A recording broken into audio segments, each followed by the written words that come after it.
Are you new to investing? Wondering whether or not you can self-manage your properties? Let us tell you about our partner, RentRedi. RentRedi is an awesome property management software that can help you grow and handle every aspect of your real estate investing business. Rent collection, tenant screening, maintenance, lease signing, listing. Honestly, RentRedi has everything.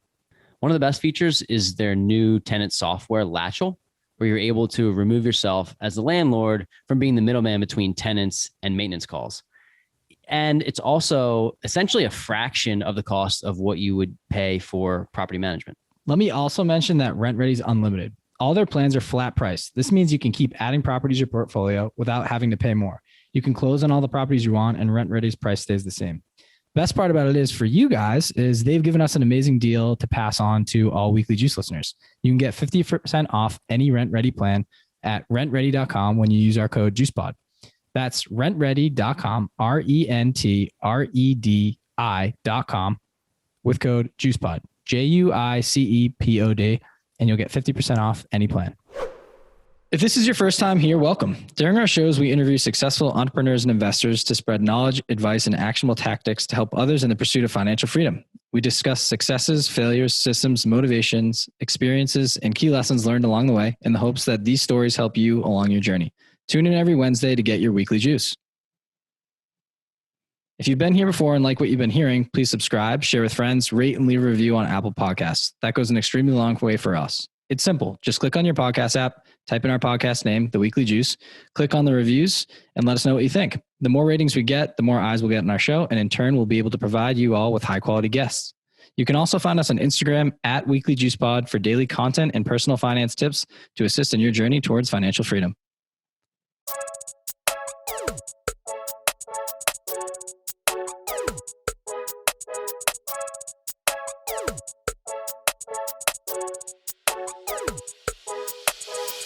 Welcome back to the Weekly Juice. As always, Ryan and Corey here with another episode for you. Today we have on special guest, Julia Menez. She's a travel hacking coach, speaker, blogger, and podcast host. She's a 31-year-old multimillionaire that has traveled to over 30 countries before the age of 30, and she uses credit cards to accumulate points and travel the world for free. I think it's underestimated here that she's a multimillionaire. We just holy cow. She is an actuary, right? Her full-time job, her and her husband, I think, is a software engineer. They started investing their money at a young age. They built up this big lump sum of money.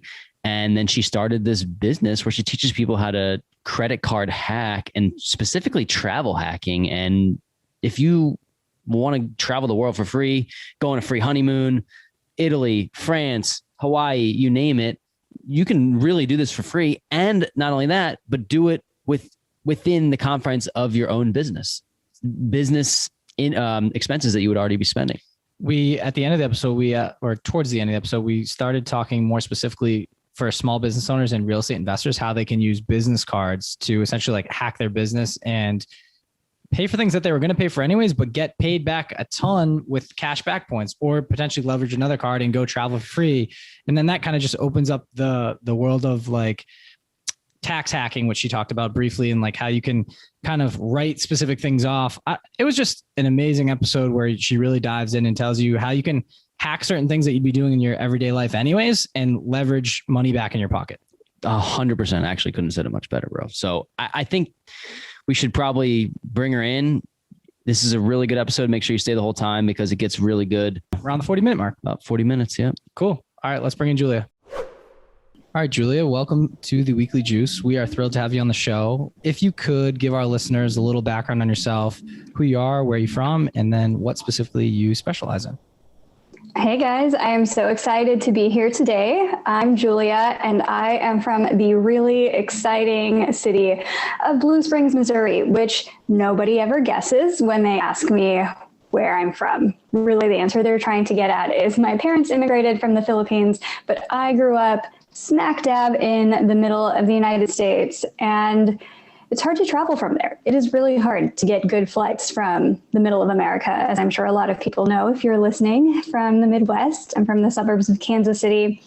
And so now I specialize in my Instagram talking about credit card rewards and teaching people how to travel the world for next to no cost by leveraging the award programs set by airlines, hotels, and credit cards. How did you get into this space from you just said you were from the middle of the country, and I'm curious just was it about where you grew up or something like that made you realize that you wanted to get into financial independence, but also the travel hacking space?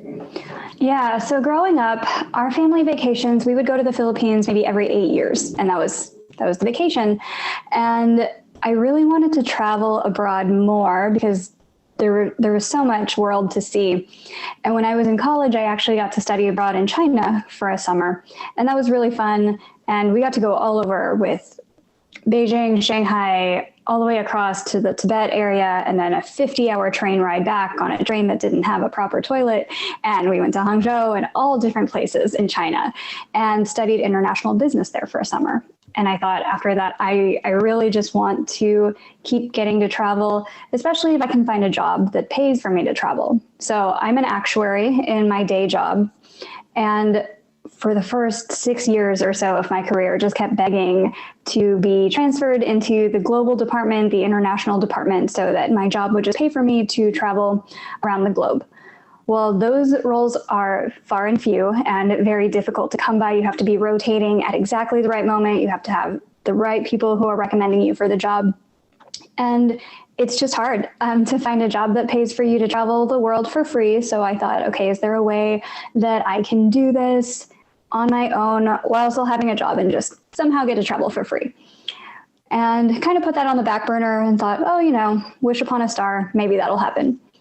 Well, one day my husband came home and said, hey, somebody at work was telling me about these different fire blogs, and I think it would be something that you would be interested in. He did not know how deep I was going to What box be interested. Pandora's box you just opened? Oh, so much of Pandora's box where I'm like, okay, we have to make Mint accounts. Give me your social security number. We're going to track everything. Here's our retirement plan. Do you know what a backdoor, like mega backdoor is? And what's your Roth IRA? And he's like, oh my God, what did I do?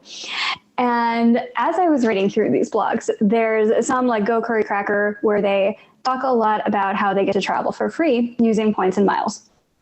And part of me was like, this is the magical, this is it, the thing that I've been looking for of how to travel for free. But part of me also had the same reaction that most people have, which is, this is a scam. It has the word hacking and credit cards in the same description. So this is a bad idea. But it kept coming up over and over again in so many different personal finance blogs like Mr. Money Mustache and Afford Anything and Millennial Revolution. And I just thought, okay, let's just try with a couple cards and see what happens. So finally convinced my husband we would each get one card. And we were planning a trip to Morocco, which we just paid for with normal money. But right after we met one of our sign-up bonuses on the SPG card, that was a Starwood Preferred, which has since merged with Marriott. Right after we met that sign-up bonus, our tour guide in Morocco had to cancel on us, and he was handling our hotels, our excursions, our transportations, everything. And this was 20 hours before we were about to board our plane. So I had 20 hours to figure out where we're going to stay once we land in Morocco, where we've never been before. So I just called American Express and said, hey, I think I have points and I can get a free hotel. Is that how this works? And they said, yeah, you have enough points for 3 nights at the Sheraton Casablanca. That's the only one we have in the area. And I said, cool, I'll take it and we'll figure out what to do within those 3 days. So they sent me a confirmation email, and the whole time on the plane, my husband and I were just like, this is going to work. We're going to get to this hotel and they're going to laugh at us and we're going to be homeless in Morocco. But then we got there and I held up my phone and was like, I have a free room, right? And they said, yeah, you have a free room. We've upgraded you because you have status with this card. You get access to free breakfast, free cocktail hour. Let us know if you need anything. Enjoy your stay. And from then on, we were pretty hooked with the idea that it actually works and we get to travel for free. And since then, we have opened dozens of cards. Wow. Pretty cool story. And like from going kind of scared that you didn't know what you were going to do to end up having this free 3 nights.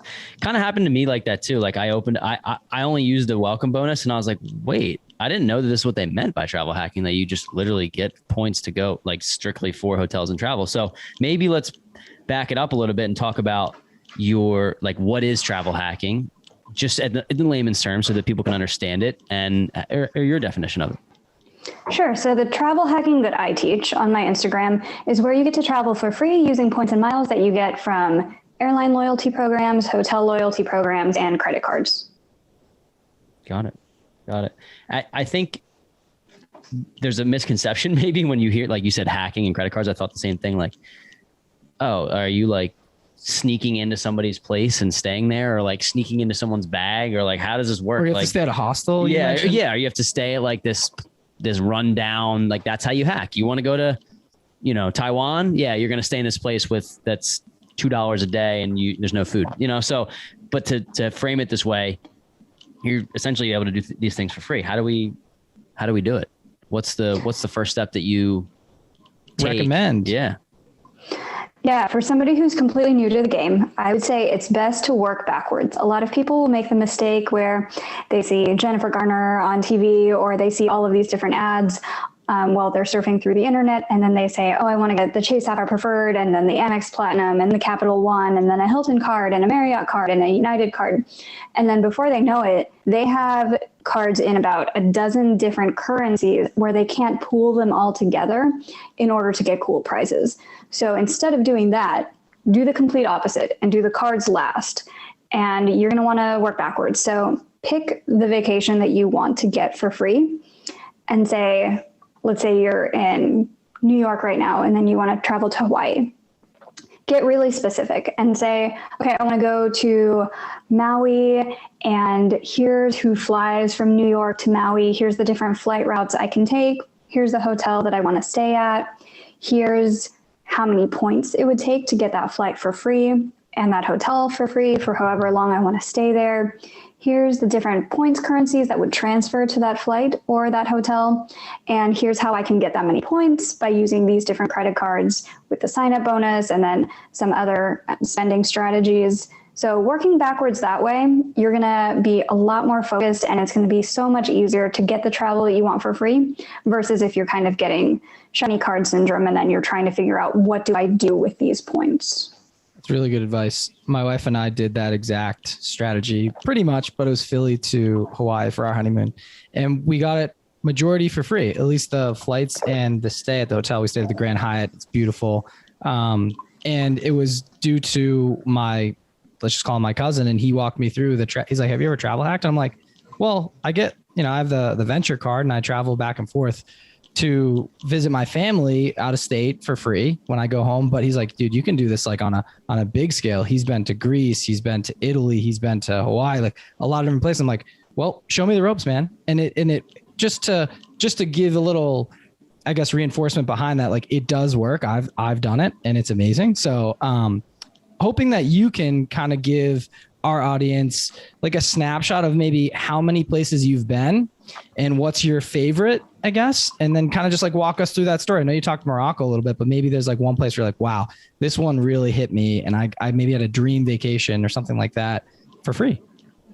Yeah, so I've been to more than 30 countries, quite a few of them for free, but quite a few of them not, because I've been traveling not my whole life. A lot of this started after college. So probably around age 22 is when my now husband, and I started traveling a lot more together. So about 30 countries. And then I've been travel hacking for the last 4 years. One of my favorite places is Singapore. And this is weird, but especially because of the Singapore airport, because it's like the mecca of free fancy things. You just walk around and they give you free fancy stuff. I sampled some $300 cognac. I got just a free Grey Goose martini because they were giving out free samples of some new cocktails that they wanted to try out. Definitely don't do this at Philly airport, so they just beat you up there. So. That is brilliant. Go ahead. I've been to the Philly airport. Yeah, they don't have these. Yeah. I went to this skincare line. It's called La Prairie, and they just had a $600 jar of moisturizer. They gave me a free facial. And then I went over to the Dior counter, and they gave me a free makeover with Dior makeup.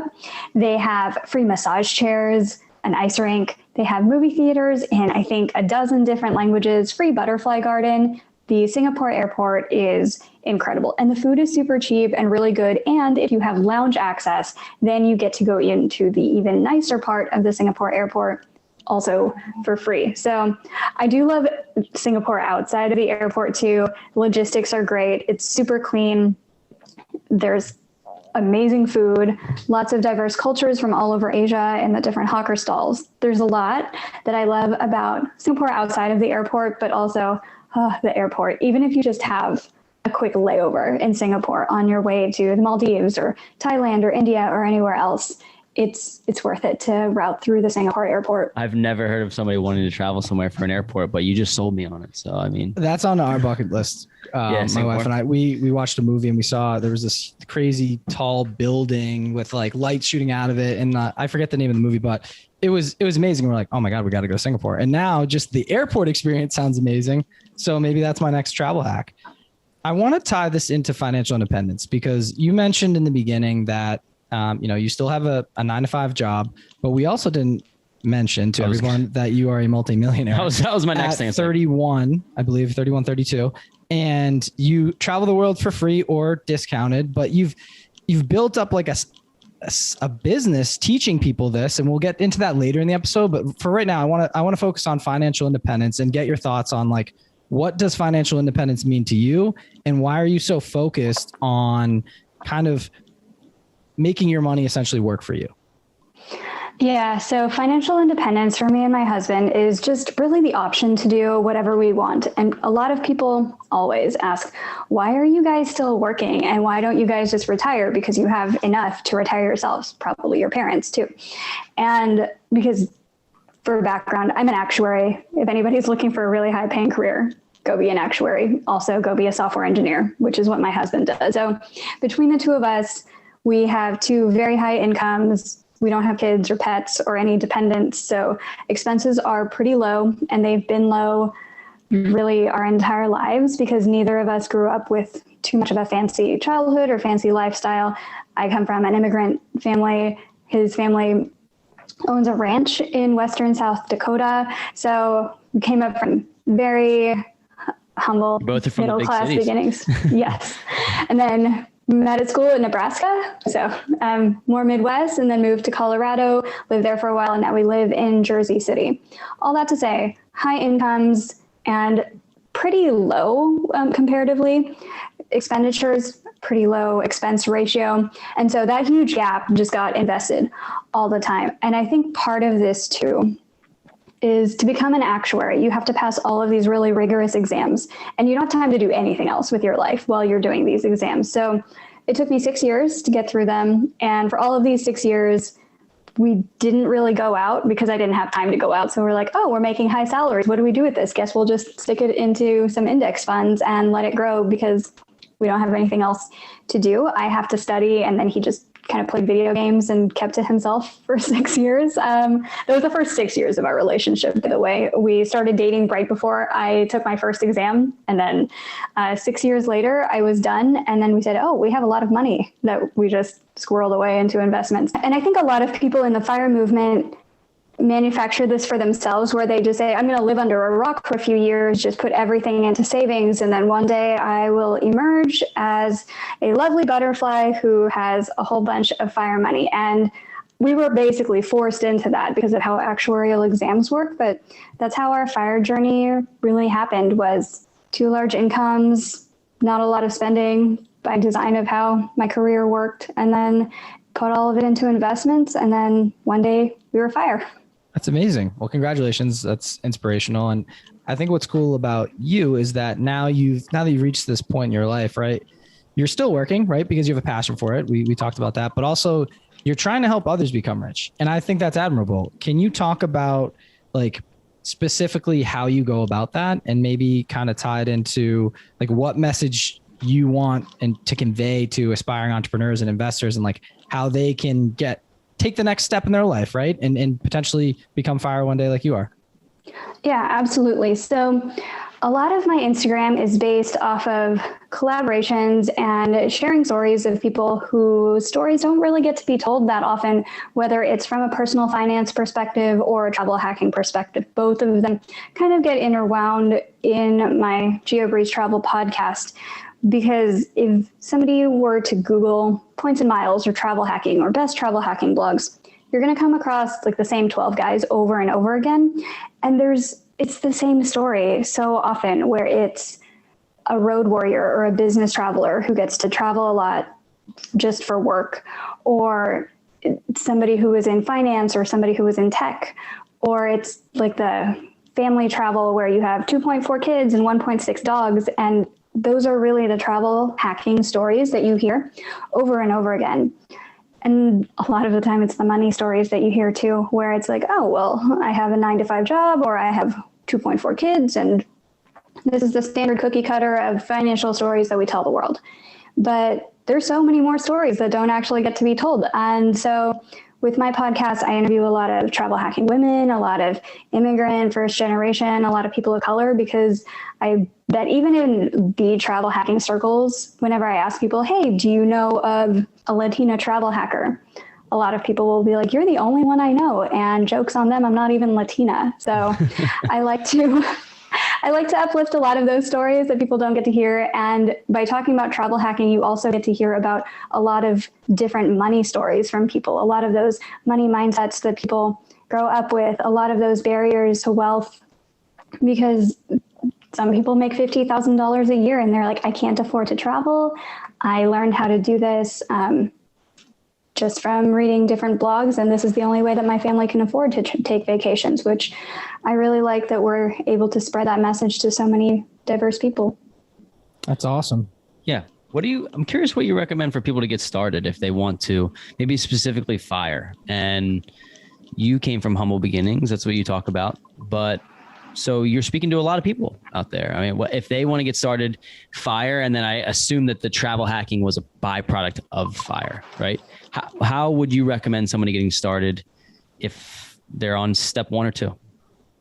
Of FIRE? So I'm definitely not one of the main financial coaches out on the internet. I have a lot that I can refer people to, but it depends where you are with your journey, because everybody's in a different place. So if you are sitting on a lot of debt, you're going to want to get an emergency fund together, figure out a debt payoff strategy. So that's step 1. And then really there's only a few pieces to the math for this. You can increase your income, decrease your expenses, figure out how to invest those. And that's really the key pieces. It's just that there's so much to each one, where if you want to increase your income, you can do that by getting promoted at work, or going to another company where they're giving you a better offer, or you can supplement your day job with some side gig money. If you want to lower your expenses, travel hacking is a really great way to save on vacations, or maybe you do house hacking to save on your rent. So there's a lot of budgeting content out there too. And then as far as investments, that one scares people a lot, but I think it's actually probably easier than the other two, where you just get started with some easy index funds, or even at work doing 401k matches, or taking advantage of HSAs or anything like that. That counts as investing too. So that's where I would start, is once you're already out of debt, because there's a lot of content for how to get out of debt first, but then also keeping in mind expenses, revenue, investing, and then if you are able to track those 4 pieces, you're good to go. Cool. Thank you very much. That was concise and to the point. And I think people can obviously take that and implement it in their lives. And it is pretty basic when you peel back the layers. It's like, there's 5-6 things you can do, but then you can get creative within those. And we talked about the side hustles, and we'll kind of dive into all of yours coming up here in a minute. But I have one question for you. You told us that essentially you want to encourage people to ask big ticket questions rather than $3 questions. I love that, but can you explain what you actually mean by that? Sure. So there are some different views in personal finance about what you should focus on. I know a lot of people are really focused on like the $0 or zero-based budgeting, or like tracking every single cent and every single dollar and knowing exactly where your money goes. And I think that's good for beginners. If you're getting out of debt, you need to know exactly where your money is going. You can't just be like, I don't know where that $200 went. So you do have to track that if you're in your beginning stages. Past a certain point, I think there's an 80-20 rule. I'm personally really bad about tracking where every single dollar goes. And I focus my energy instead to say, how can we get more dollars? Or what are the big ticket reoccurring items?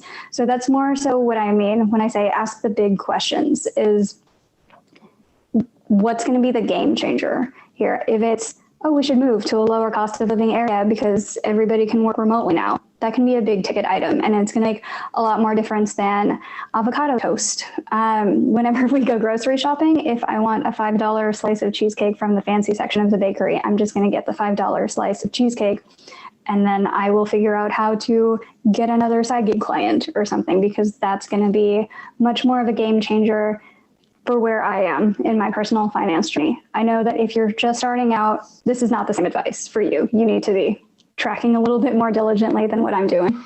This kind of goes back to your point when you always bring up regarding the lattes. And if you want to buy making your own soap, we've been saying that. You love making your own soap, but yeah, the lattes, like buy the latte, just do it. Like you're going to save what? $50 a month. Talk about your car situation. That was a big ticket item that you made a big change, and you're like, hey, I can still have my coffee and not like squeeze myself on that. But you read Set for Life by Scott Trench, and it kind of changed your mindset. Yeah.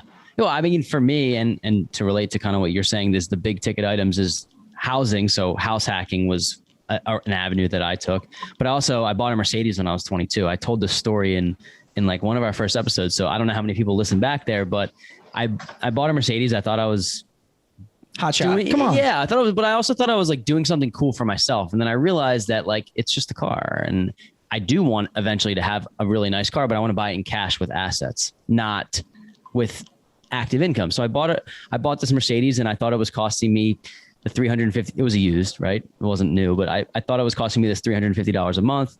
But before I knew it, it was $350 plus $150 for insurance. And then it was actually $300 for gas. So if you do some math there, I mean, you're talking about like $800 a month.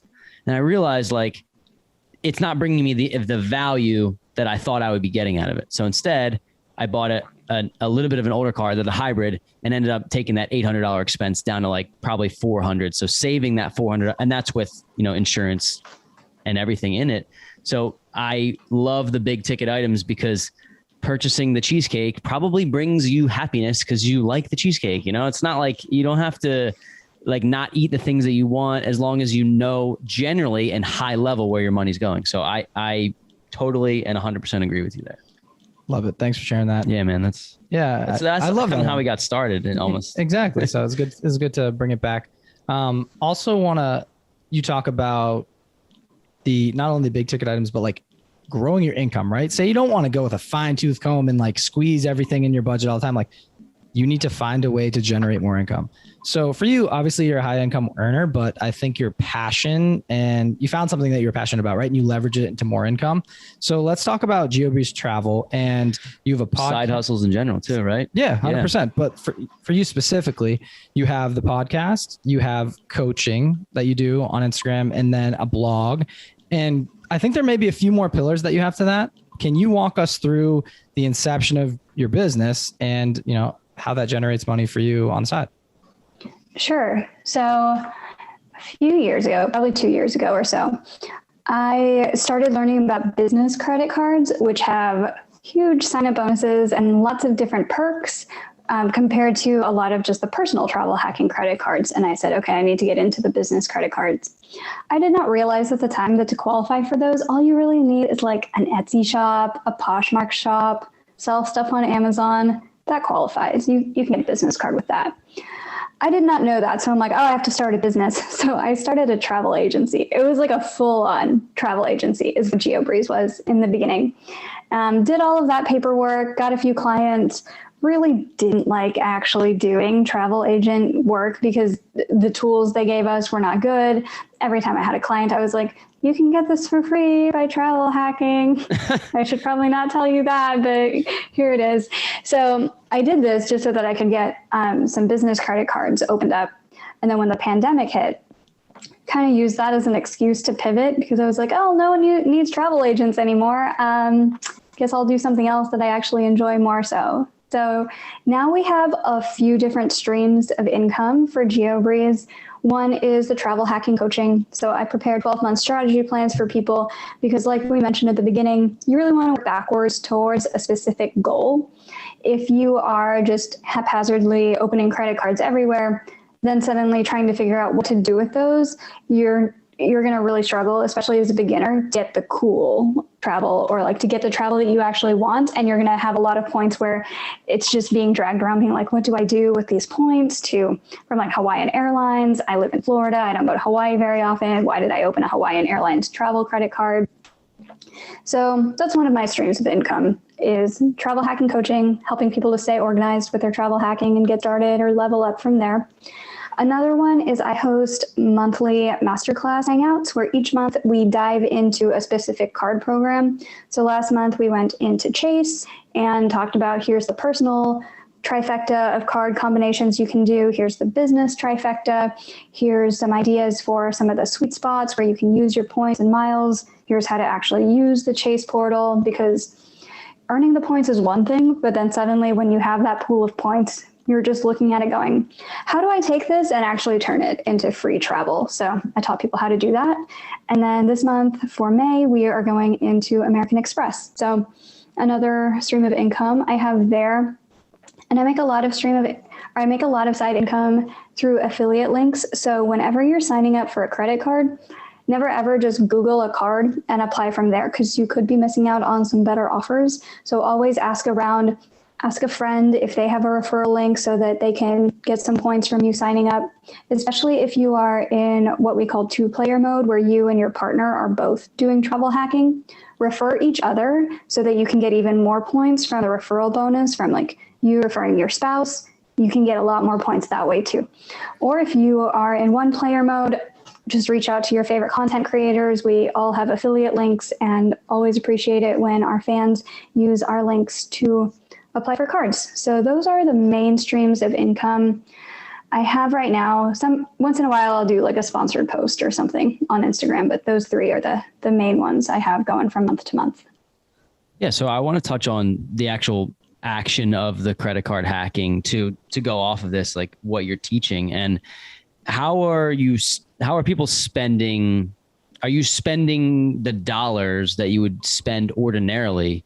And is that how you're gaining these points? Because there's a dangerous game with credit cards. It can be, people think I'm going to get this credit card hack, and then go buy a $5,000 thing that they don't need and then not have the money to pay it off. So what's the strategy around physically travel hacking, and where do you spend the money to get the points?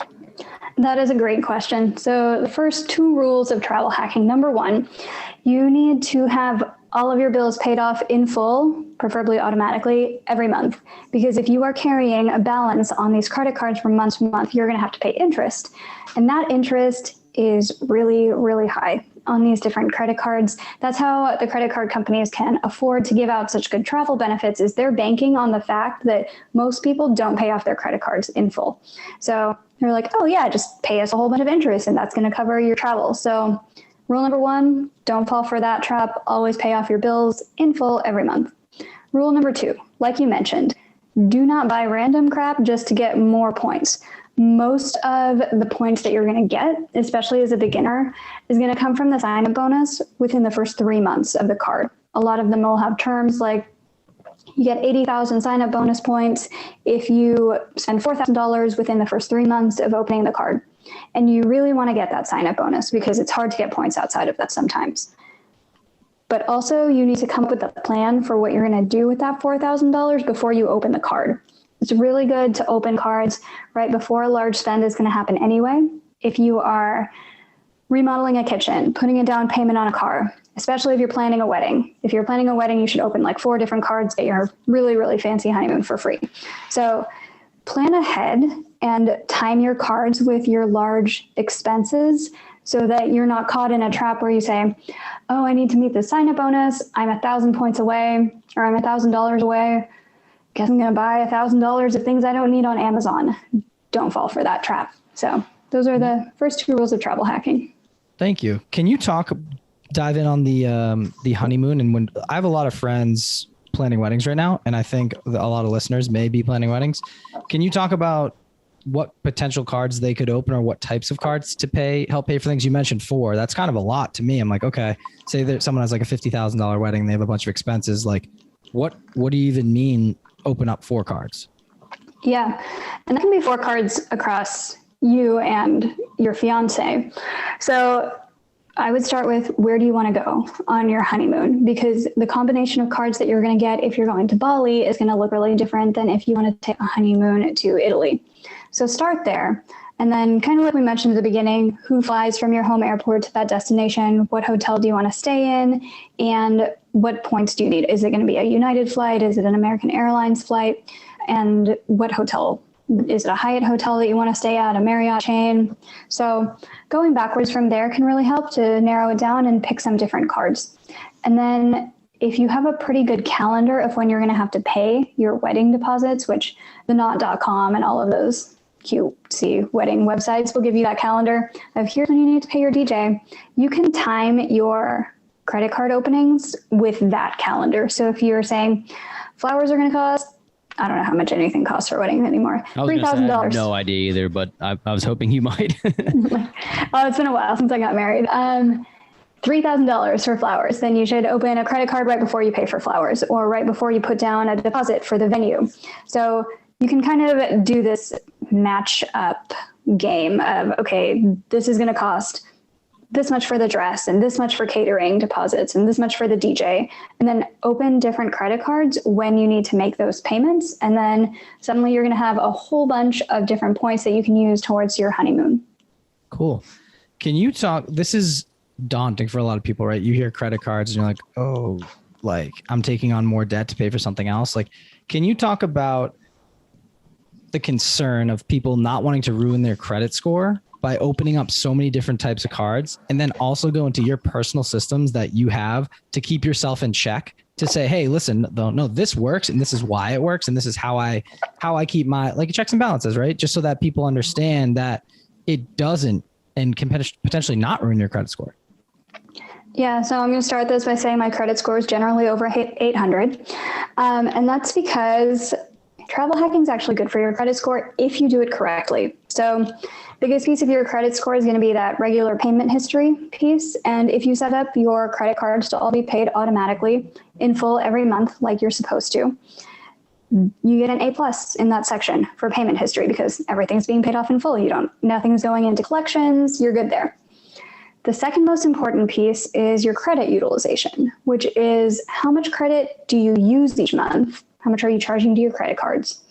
Divided by how much credit are you allowed to use across all of your different credit cards added together. And if you can keep your spending in the numerator level, even after you get into the hobby, and then you're opening up a whole bunch more cards, that denominator is going to get really big. You're going to have a lot of credit that's suddenly allowed for you.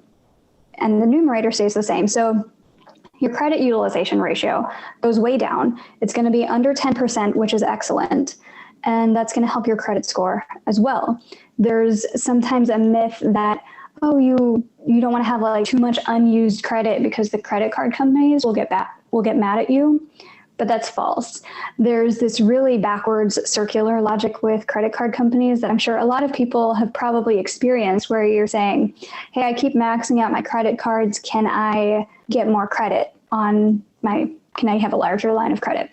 And the banks will say, no, we can't give you more credit because you've already used up all of your credit. To which then you're like, yeah, that's why I need more. And they're like, yeah, that's why we can't give you any more.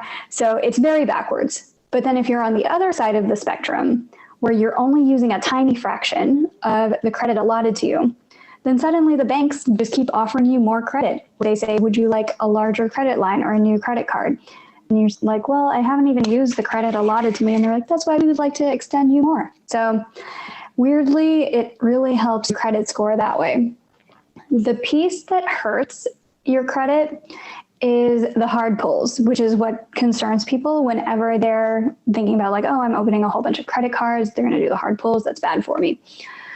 That will put a little bit of a ding in your credit score. It's going to be temporary though, and it's going to bounce right back up if you're doing everything correctly with paying all your bills off on time, not increasing your spending just because you have a lot more cards. And it's also really good for your credit to have more accounts. And one other trick is related to the length of credit. So you do not want to ever close down your oldest card. It's probably like some useless card from way back in the day.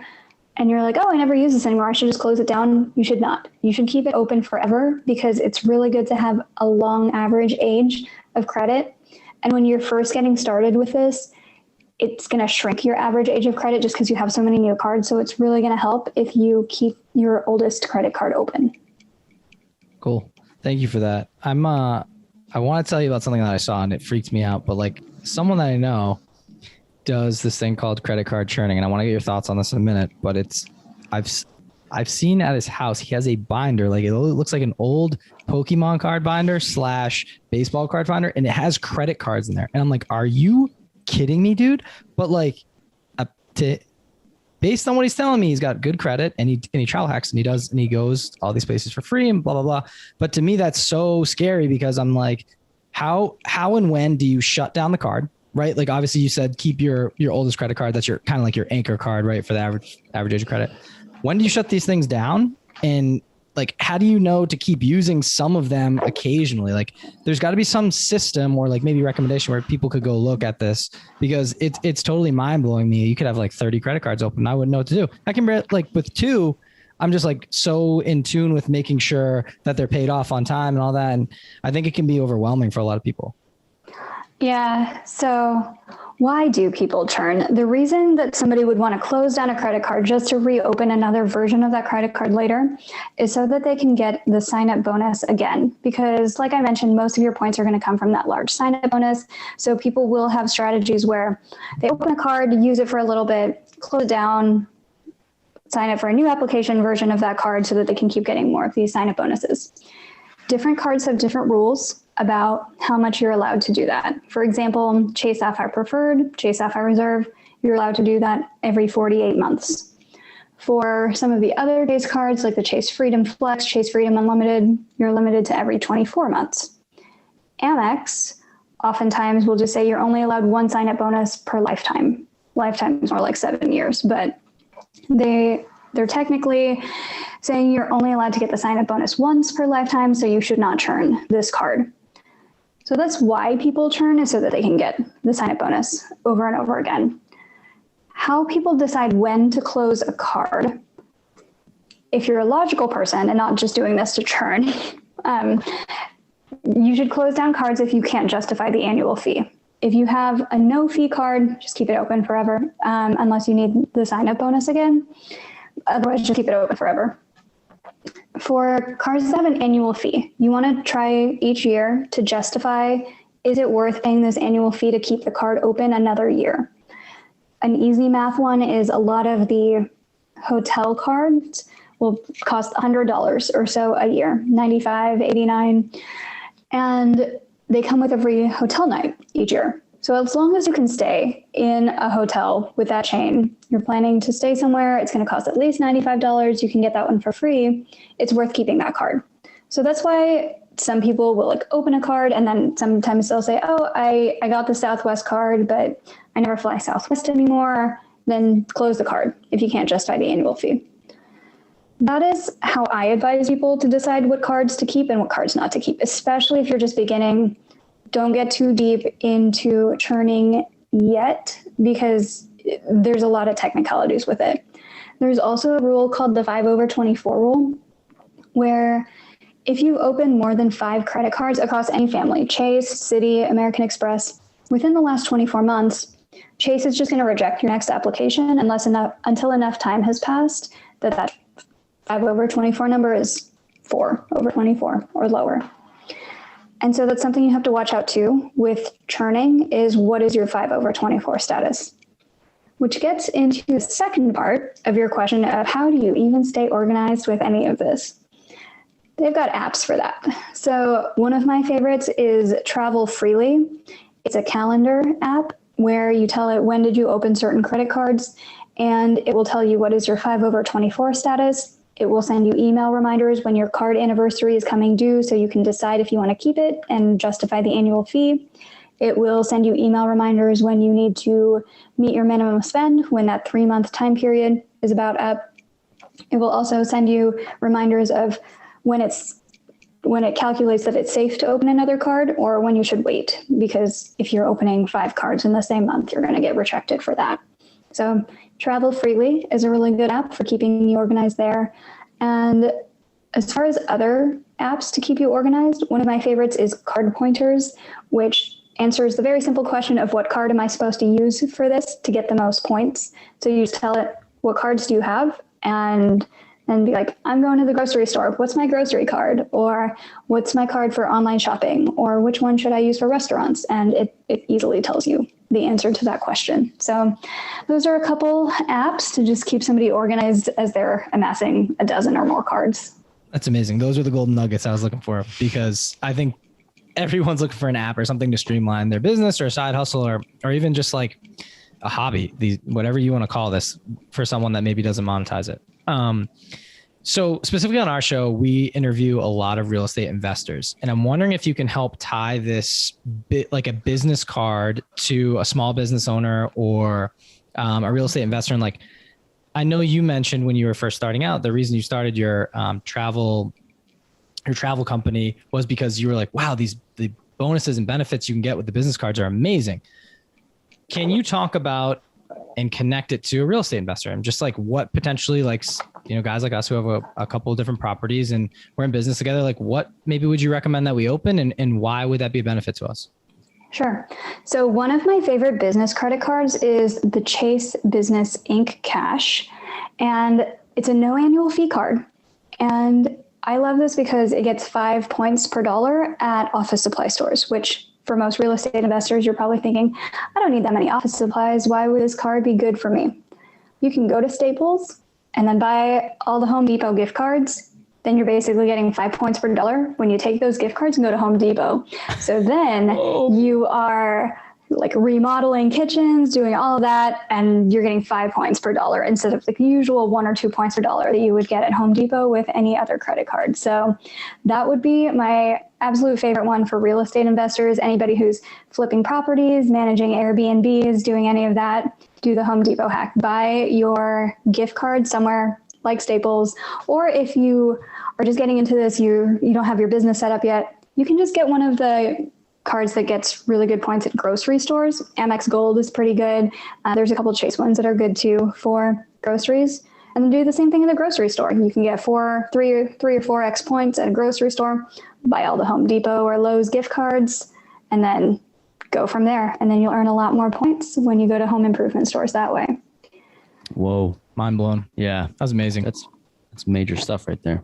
Do you have any more of those little nuggets for real estate investors? I mean, I want to ask the right question. We just started here, but what else you got? Yeah, I know. Sorry, it took so long to get to specifically real estate, but I know some of our listeners are biting at the bit. They're like, wow, this is incredible. Like that, they're going to go do that tomorrow. So is there anything else you might recommend or suggest that they do to like just boost their business and that you can do this, right? It's like, it's something legal. It's just a hack. It's a tip. Oh, it's absolutely legal.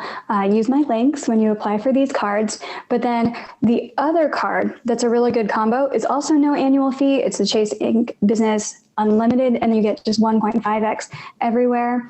And I think it's this one that you also have some. I'm going to check this later. So if you have questions about these cards, just DM me. But some of them have extra points on like ad spend or shipping or anything. So if you have to like ship stuff back and forth for your business for whatever reason, there are cards that get you bonus points for that as well. If you have huge spend for your business, there's the Amex Platinum Business card, Business Platinum.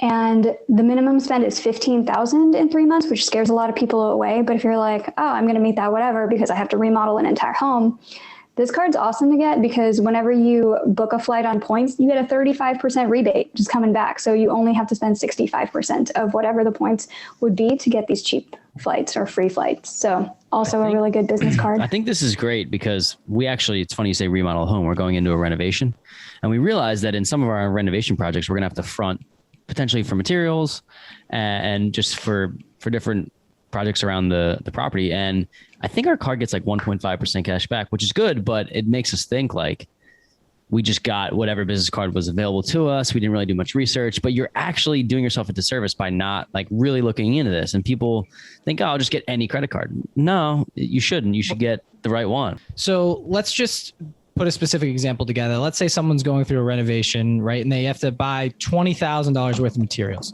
What card would you recommend that they get? And what tactic or maybe hack can they go use? I'm thinking specifically that Home Depot one you just mentioned. Yeah. So it depends what cards you already have in your bank, but let's say you wanted to go the Chase route. If you only get the Chase Inc.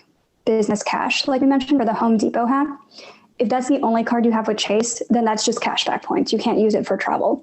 You need what's called a gateway card. So you're going to need either the Sapphire Preferred, Chase Sapphire Reserve, or another card called the Chase Business Inc. Preferred. And so with those, then all of your other cards can get funneled through and be used as travel credit.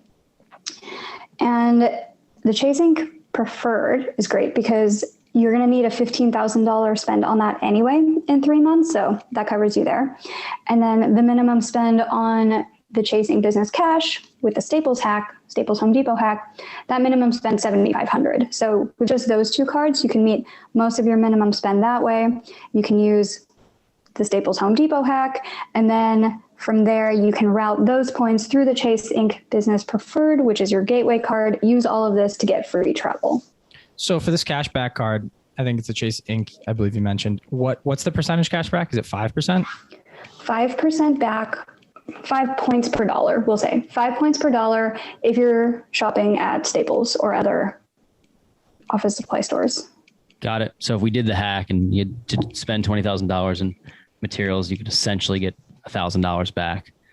Just if you're doing the points per dollar type. Yeah. So it's very, you would get a lot more than that because you're meeting the minimum spend first. So the first $15,000 is going towards your Chase Inc. Business Preferred. The current offer on that, you would get 100,000 points just right there for the first 15,000. And then if you can spend the next 7,500, you would get, plus you would get like say 15,000 points if you're just getting 1 point per dollar there. Then the next $7,500, if you can put that on the Chase Inc. Business Cash, you would get a sign-up bonus of, I think it's 75,000 points these days, plus 7,500 times 5 if you spend that entire 7,500 buying all of the Home Depot gift cards. So it's a lot of points. Wow. And that can either be sometimes translated to cashback or sometimes a trip. Yes. For travel. Our rehab's starting in like 10 days. We definitely have time to open another one. It's pretty crazy. It's amazing. Thanks for churning my head. Yeah. With all that information. That's like that. Dad joke. That was awesome. Cool. Well, thank you for relating that back to our biz. Yeah, we really appreciate it. The second to last segment of our show is called The Core Four. We want to get to know you a little bit more personally and just kind of talk about maybe some personal and some like legacy type questions. Like, why are you doing all this? What is the whole point? First question is, what's your favorite investing or business, or you can even go travel hacking book? I don't know if there are any travel hacking books. I don't know if there are either. I just threw that out there. There's a new revenue stream for you. Yeah, there you go. You'll be the first one to write it. The rules change so often, but my favorite money book is I Will Teach You to Be Rich by Ramit Sethi. Absolutely love that one. He is probably my inspiration for asking the bigger questions instead of worrying about $3 lattes. So that's my favorite one. I also really like The 4-Hour Work Week. I know that's always a popular one about productivity by Tim Ferriss. I love I'll Teach You to Be Rich. I just finished that up and it's so basic. It's almost like it's the perfect guidebook for someone. Like just the Bible, right? It's for like financial independence. And like, it's a 6-week program that walks you step by step on what to do, how to do it, why to do it, when to do it. And everybody's like, oh, well, like I'll just read 6 different books and try to combine all the information. Then I'll forget to read book 4 and 5. And then like you get thrown over the place. This is one concise book. And I think he does an amazing job. And so I would definitely pick that up. That's a great recommendation. Someone else recommended it, but I had gone back and I thought I was pretty good with financial independence and like making all of my accounts automated and things like that. And there's little tips and tricks throughout that just really, it's a nice refresher. So that's a great recommendation. Question number 2, what's been your biggest mistake that you've made in your investing career and how have you learned from it? So it doesn't have to be specifically investing career, but overall in your business, what's something you've had a big hiccup in and you've learned from it? I don't know if I've learned from it yet. I'm in the process of learning this. In my business, I am so bad at accounting because I honestly didn't expect to really make any revenue. I'm like, oh, it's going to be like 6 transactions for the whole year. I'll just put it in a spreadsheet. And then like more than 6 transactions obviously happened. And I'm like, oh, well, now I should like buy some software to like automate some stuff, or like I should hire a guy on Fiverr to edit my podcast for me and do some outsourcing, do some delegation. I'm like, oh, how much did I pay that guy on Fiverr? Put it in my spreadsheet. And so it's not an investing thing, but it's just like an entrepreneurial small business management kind of thing of don't use spreadsheets. I'm an actuary and I preach so much at work, like don't use spreadsheets unless you have to, unless there's not already an app for it. Because like the card pointers thing that tells you which card to use, people are like, I made this spreadsheet to track my own points. I'm like, don't do that. A guy coded an app. It's better than your spreadsheet. Just use the free app. I need to get QuickBooks or something because my mother-in-law / accountant is now coming after me to be like, what happened in 2020? And I'm like, money in and money out. And you probably want receipts with those, don't you? So tracking.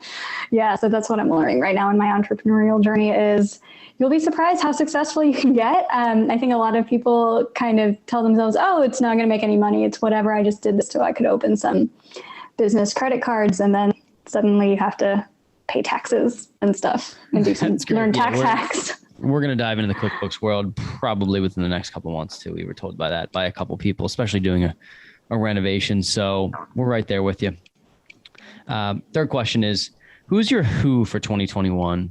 And by meeting this person, you feel your life and business will be propelled to the next level. And if you don't know of anyone that you're looking to meet, like aspiring to meet, who's somebody that you've met that has helped you build your business, maybe not an accountant, maybe need one of those. Just someone that's helped your business kind of take off. Yeah.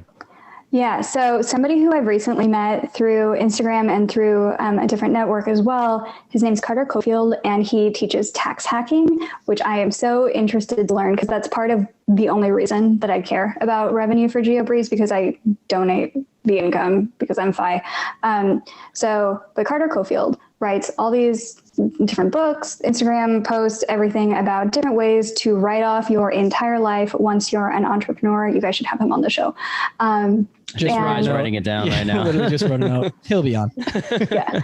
So you can do things like, if you become a business partner with someone, you can just take vacations together and then discuss business and then write that off. Or he tells you different hacks, like you should go into business with your spouse or partner, because then your dinner dates, as long as you're discussing business, you can just write off all of your food together too. You can pay your kids up to a certain amount tax-free.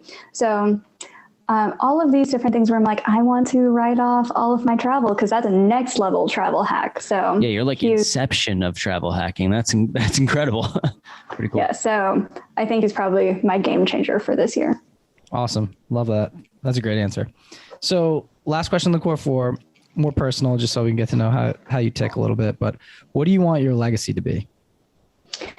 So one day I want to Google best travel hackers or best points and miles content creators, and it's not going to be the same 12 guys that it's been for the last 10 years. I will see some women on that list, women of color, immigrants, people of color, people who you've never heard of before and have really good points and miles advice, but maybe just haven't had the time to build up a mega blog like the points guy.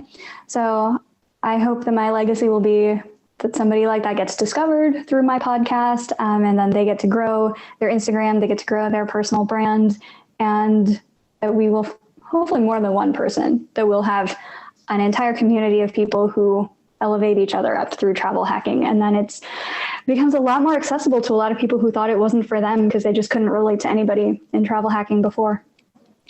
Beautiful. I like that a lot. That's awesome. Okay, Julia, you made it to the last segment of the show, the last drop.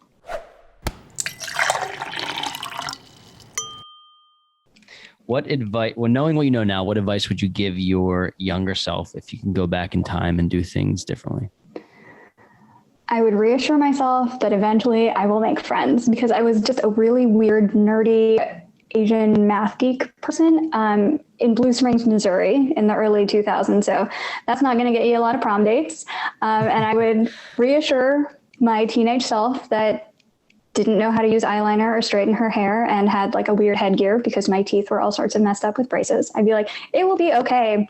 One day you will have friends and you will have like the same nerdy hobbies. You'll all talk about how to travel for free. It's going to be like a cool nerdy hobby. So I would reassure my teenage self of that.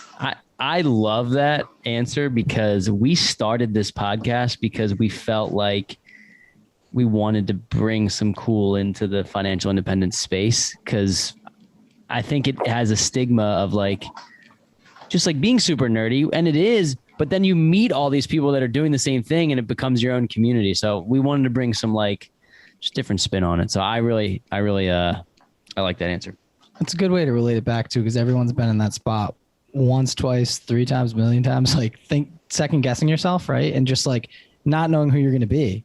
And look at you, you're absolutely killing it. Multimillionaire. You have your own business, like doing what you love. You're married. Like, come on, that's like, you're killing it. So I think a lot of people second guess themselves too much, and you try to compare yourself to other people. And it's funny, if I look back and my younger self, I'm like, oh my God, like I had no idea what I would become, but like didn't think it would be this or that. And like things change, but we're very hard on ourselves as kids. And well, as a kid, you kind of have to go through that too. I think it's like, maybe if you didn't feel that way about yourself, you wouldn't know how to bounce back and feel a different way, and how to, you wouldn't know how to gain the confidence if you didn't have to go through the time where you didn't have it. So it's the struggle, the journey. It is. Yeah. So very cool. Very cool.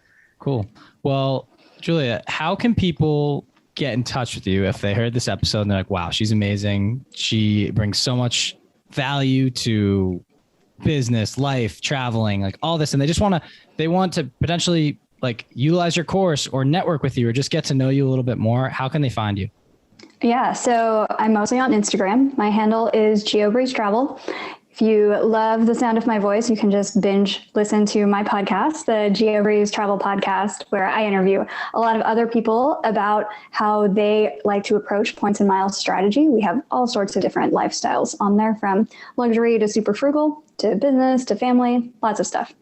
If you are interested, I offer free 30-minute travel hacking coaching calls to help people get started and kind of pointed in the right direction with what cards to start with. So there's a link in my Instagram bio to just sign up for a time. I do a few of those every week.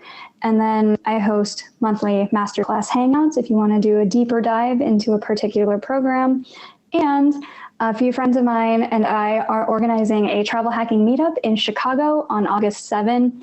And we're putting out a ton of content about how to travel hack your flights and your hotel for there. So I hope to see everybody there. It'll be a fun time for sure, where you get to meet a whole bunch of different travel hackers. Cool. Well, you heard it here first, people. If you want to travel the world for free, Hawaii, Italy, Bangkok, you name it, I think you know who to call. So we really appreciate you coming on, Julia. It's been awesome. And I always thought this was a personal thing, but a business, there's so many business ways to get involved too. So Ryan and I will have to implement these strategies. And I'm sure there's a lot of entrepreneurs out there that, especially small business owners, that want to do this as well. Yeah. I couldn't have said it better. Thank you so much for coming on. It was an honor and pleasure getting to know you, and we look forward to staying in touch. Of course. Thank you both so much for having me. I had so much fun with this conversation.